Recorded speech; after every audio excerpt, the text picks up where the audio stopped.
À quoi ressemble la réussite? Qu'est-ce que ça demande? L'être humain est arrivé avec un sens si large du champ des possibles. Ceux qui sont déterminés à réussir dans quoi que ce soit qu'ils font, un aspect important de leur vie, c'est que c'est cela qui vous fait traverser tant de lignes dans notre vie, tant de barrières dans notre vie.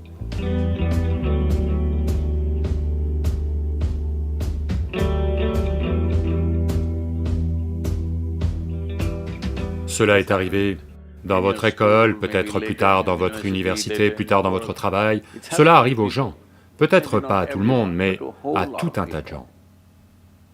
Leur détermination à réussir est faible. Ils veulent réussir, ils vont faire 3 pas. Puis quelque chose d'un peu intéressant a lieu ici, ils vont partir par-ci, ils vont partir par-là, ils vont partir par-là. Eh, je veux vivre, hein? Leur détermination à réussir est faible. Que ce soit les situations autour d'eux, d'une certaine manière, vous savez, les situations peuvent très facilement vous empêcher de faire ce que vous faites. Bien souvent, cela arrive à tout le monde. Mais quand cela a lieu, les gens affaiblissent leur détermination à réussir. Peut-être que physiquement, ils vont se sentir un peu faibles, ils vont affaiblir leur détermination à réussir. Peut-être que leurs émotions ballottent un peu, ils vont affaiblir leur détermination à réussir. Cela est très important en ce moment. Peu importe combien de temps ça prend, ce virus, vous devez en sortir avec succès. C'est-à-dire que vous devez rester en vie, c'est une partie importante. Et votre détermination à rester en vie ne devrait pas être relâchée, peu importe ce qui s'est passé. Quelqu'un qui nous est très cher est décédé, il est d'autant plus important que l'on vive. Les gens autour de nous sont tous malades, il est d'autant plus important que l'on soit en bonne santé, pour prendre soin de ceux qui nous entourent. Donc notre détermination à réussir ne devrait pas s'affaiblir, parce qu'il y a un cirque social, ou un cirque physiologique, ou un cirque psychologique, quoi qu'il arrive, votre détermination à réussir ne devrait pas s'affaiblir. C'est cela qui vous fait traverser tant de lignes dans notre vie, tant de barrières dans notre vie. Alors, à quoi ressemble la réussite? Qu'est-ce que ça demande? Vous devez comprendre que ceux qui ont réussi des choses importantes dans leur vie, ils n'ont pas... Vous savez, je ne veux prendre aucun exemple personnel de quiconque. J'essaie d'éviter les choses évidentes qui me viennent à l'esprit. Eh bien, vous savez, je connais de la famille et des amis qui prennent toujours leur petit déjeuner à l'heure. Et après le petit déjeuner, bien sûr, ils doivent prendre un café. Après le café, bien sûr, ils doivent allumer une cigarette et s'asseoir tranquillement, parce qu'ils essaient de s'apaiser.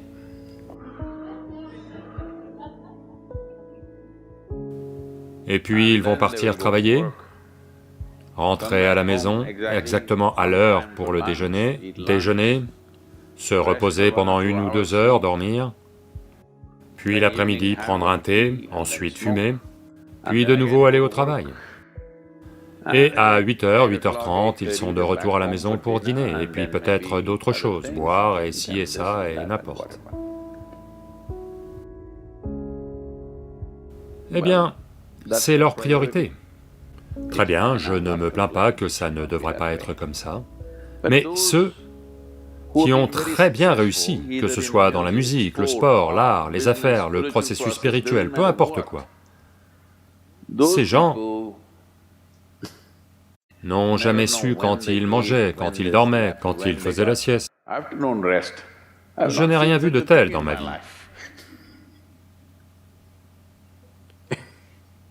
Donc,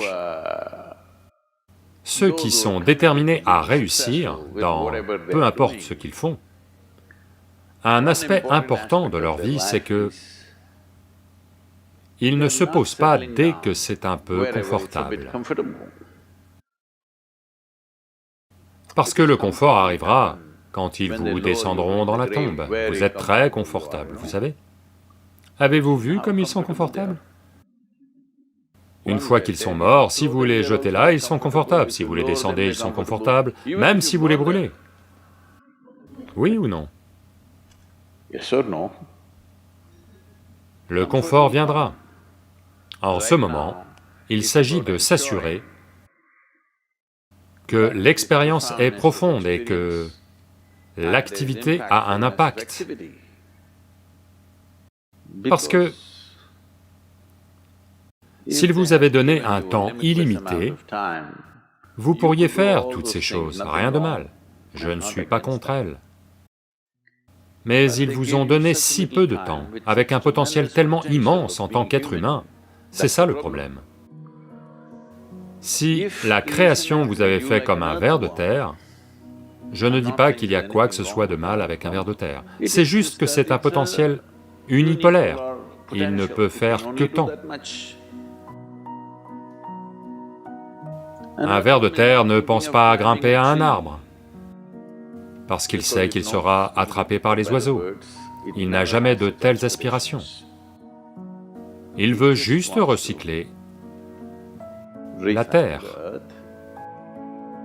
Vous savez, il profite à tant d'autres vies, y compris nous. Mais son objectif est très clair, manger, se reproduire et mourir. Des objectifs très clairs.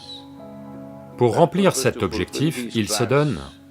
Je ne pense pas qu'il dorme l'après-midi. Je ne pense pas parce que, bien des fois l'après-midi, j'ai vu des vers de terre, ils étaient tous vigoureusement actifs. Mais un être humain est venu avec trop de potentiel.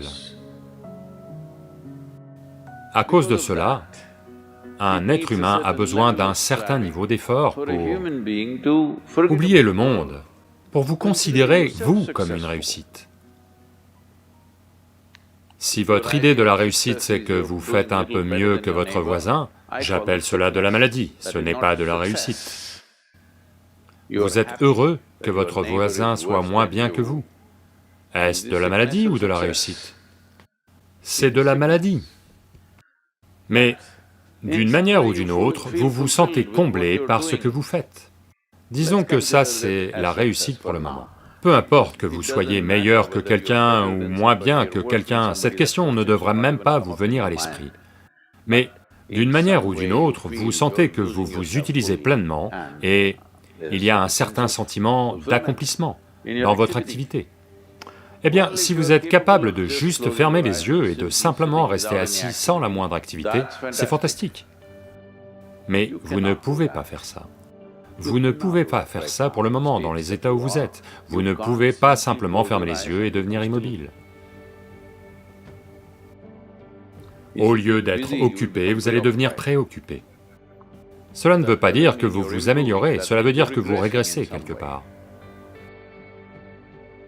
Le problème avec cette réussite, c'est que les gens portent toujours des jugements.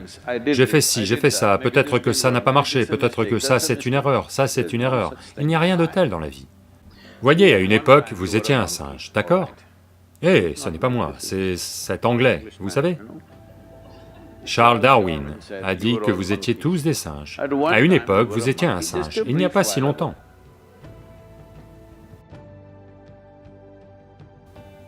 Était-ce une erreur que vous avez commise d'être un singe? Ou était-ce juste un certain stade de l'évolution? Était-ce une erreur ou était-ce juste un certain stade de l'évolution? De même, depuis que vous êtes né, parce qu'en tant qu'être humain, vous êtes né en grande partie sans forme, contrairement aux autres créatures, les autres créatures, si simplement elles sont... leur nourriture est assurée, elles savent quoi faire de leur vie. Comme l'être humain est arrivé avec un sens si large du champ des possibles, Vous arrivez non formé, vous n'arrivez pas fixé. Vous devez vous ajuster vous-même. Différentes personnes vous lancent différents types de balles. De partout, vos parents, vos enseignants, l'école, les voisins et la société et le monde vous jettent toutes sortes de choses. Rassemblez tout ce fumier et faire de vous-même quelque chose qui en vaut la peine est votre affaire, c'est votre réussite. Peu importe que quelqu'un pense que vous en valez la peine ou pas, vous sentez que vous êtes une vie qui en vaut la peine. C'est suffisant pour le moment. Le monde ne le reconnaît peut-être pas, peu importe, mais vous savez que vous en valez la peine.